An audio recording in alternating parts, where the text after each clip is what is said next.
Oh boy, that's a lot of news stories.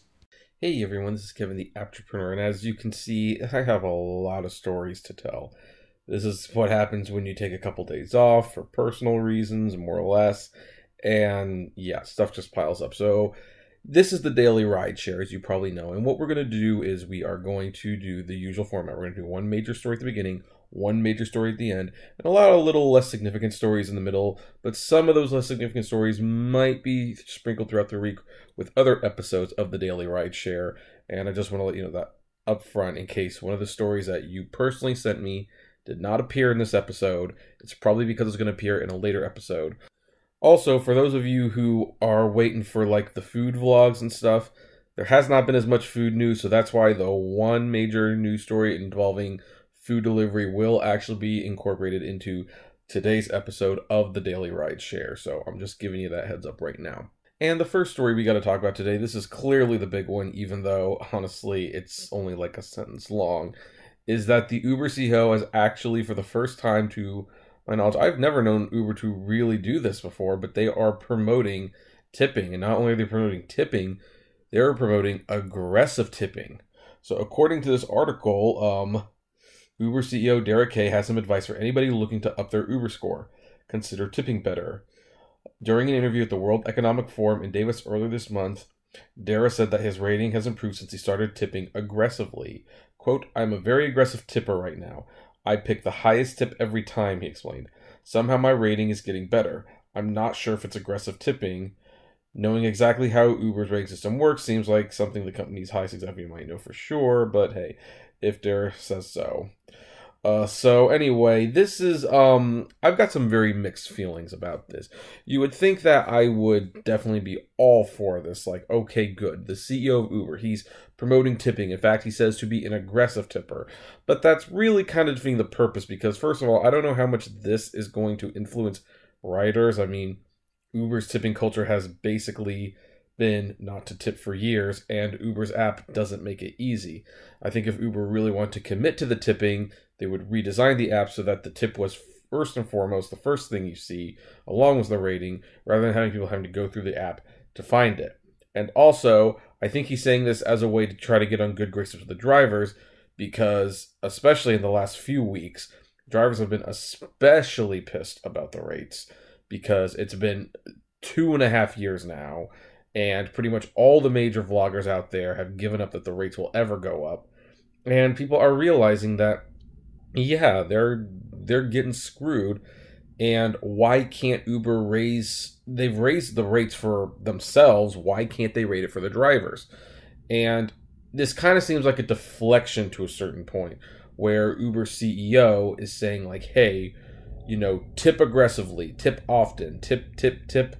But he's not addressing, well, why can't Uber pay the drivers just a little bit better? Why does tipping need to be part of the culture?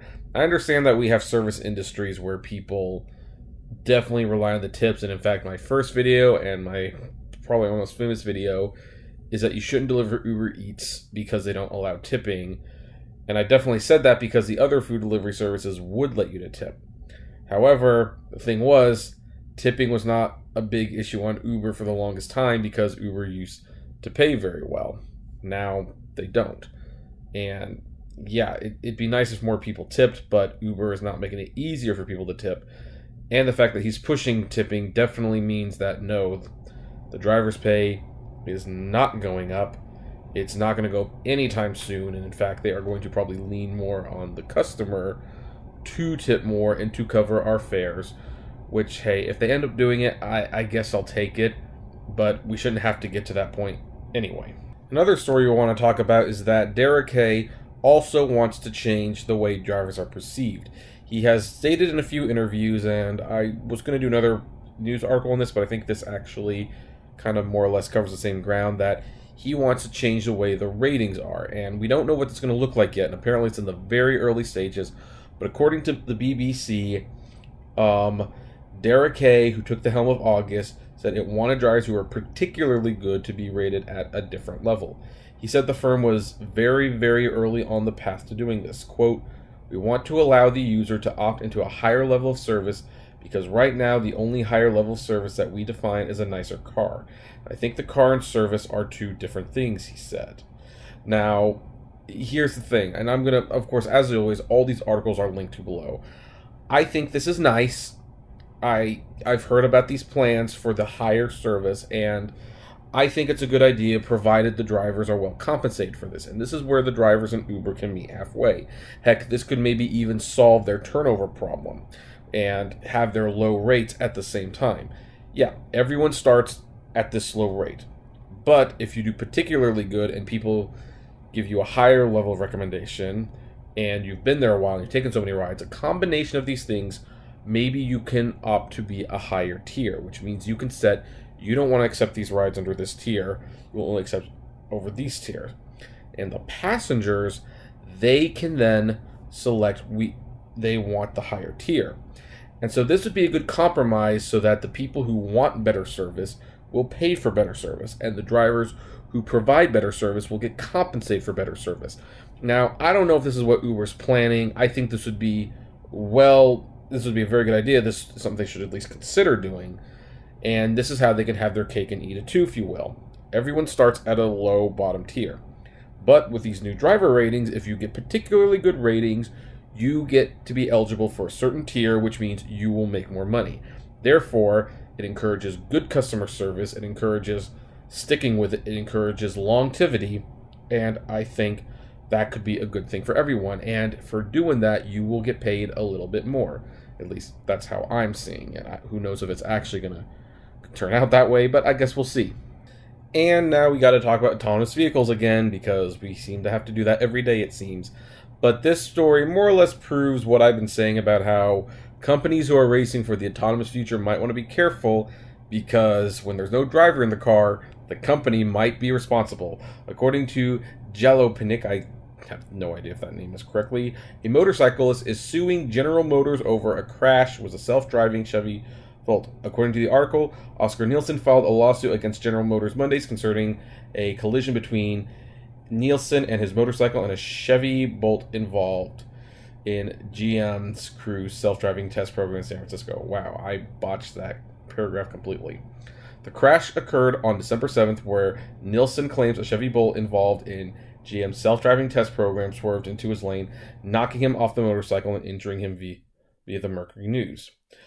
From the article, Nielsen claims to suit that he was riding behind one of GM's autonomous Bolts on December 7th on Oak Street when the car with backup driver changed lanes to the left. When he rode forward, the Bolt suddenly veered back into his lane and knocked him to the ground, according to the lawsuit filed Monday. Now, what is General Motors' response to this? Because I'm not going to write this whole thing. There's like a lot of back and forth. But here's the thing. GM acknowledged the aborted lane change in his crash report to the California DMV, but did not admit fault. According to the Mercury News, the company acknowledged that the car in autonomous driving mode in heavy traffic had aborted a lane change, but GM said that as its car was centering itself in the lane, Nielsen, who had been riding between two lanes in a legal in California practice known as lane splitting, moved to the center lane, glanced inside the Cruise, wobbled, and fell over.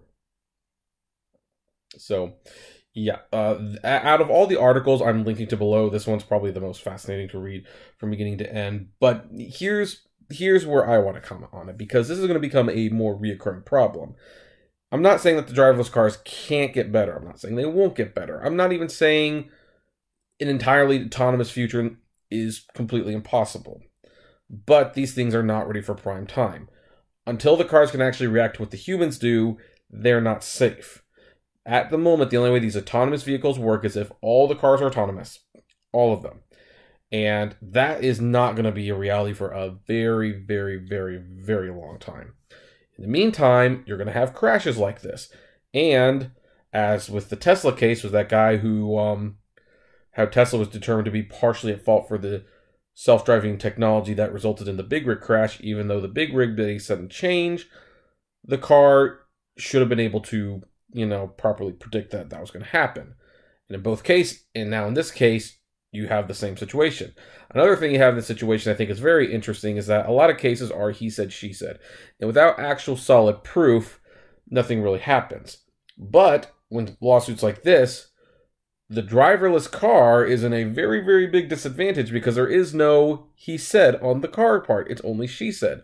And when she says, hey, this car changed illegally, and there's no one in the car to defend that and say, no, actually, they kind of did this and that's why we crashed, well, guess who wins? It just can't happen. Now, I know some people are going to say, well, maybe they'll have video camera footage.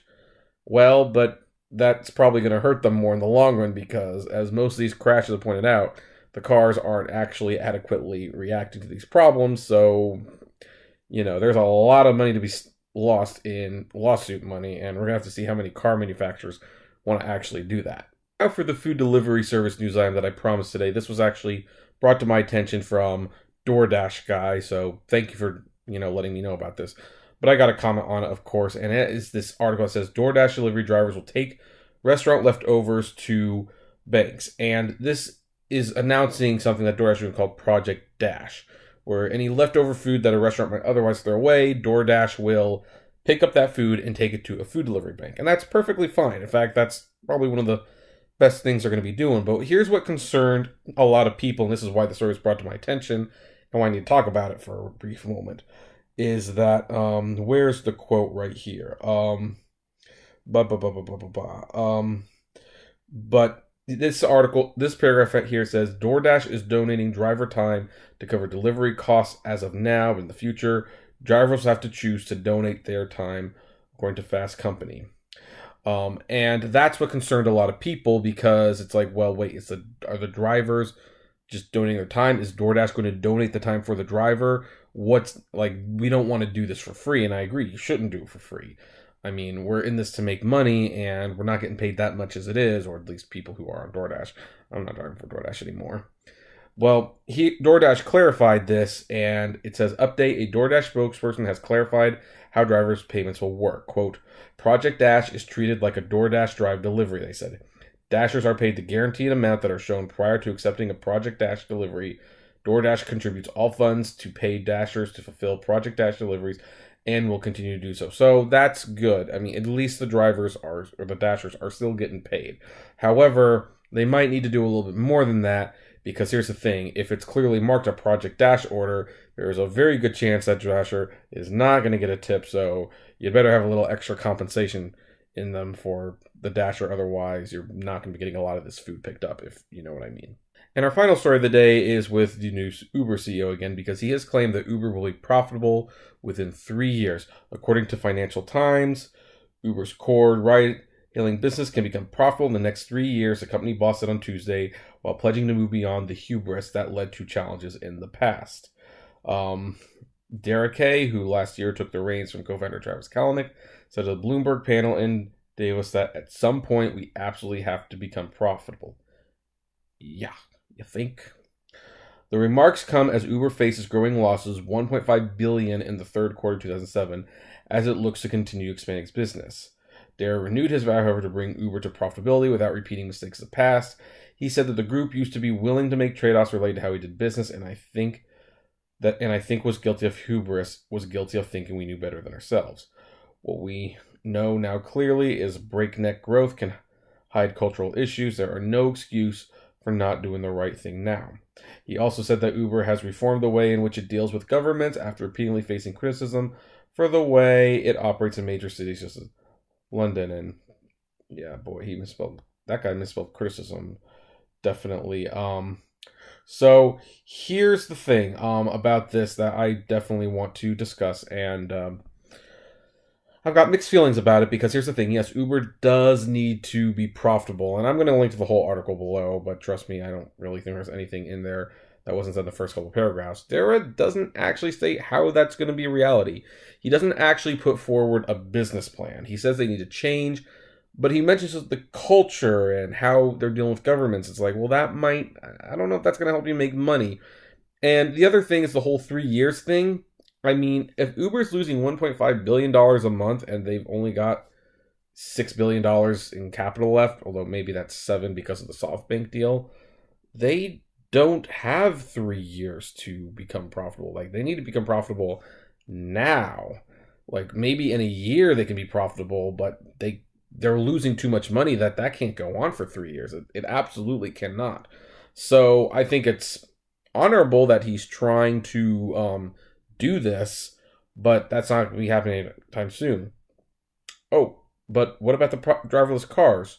Aren't those going to save Uber? Well, okay, let's do a peek down near the bottom, because he kind of addresses that.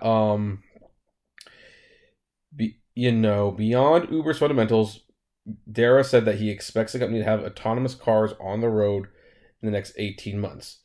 Uber said last year it will buy up 24,000 vehicles from Volvo between 2019 and 2021 as part of its plans to develop a driverless fleet. Dara said Uber would start by feathering in driverless cars into various markets, meaning that initially autonomous vehicles would only be used when the circumstances are exactly right, good weather, several route choices, no accidents on the path. Good luck. It will take more than a decade to fully automate the operation. So yeah, that's the driverless cars. As some writers have pointed out, whether they arrive or not is up to debate.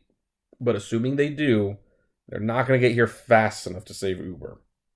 So I don't know where he's expecting to make the money without, raising the rates some more. But, I guess we'll have to wait and see. And that's where we're going to end today's show. Like I said, I have a ton more stories. We're going to kind of sprinkle them throughout the weekend. We'll see if anything major happens. But in the meantime, what do you folks think? Do you agree with any of these stories? What do you think of them? I'd love to know. Comment below, like, favorite, share, subscribe. And if you enjoy the videos I make, consider becoming a patron member for a little $1 a month. And as always, flame responsibly. And I will see you on the Daily Ride Share. Have a good one.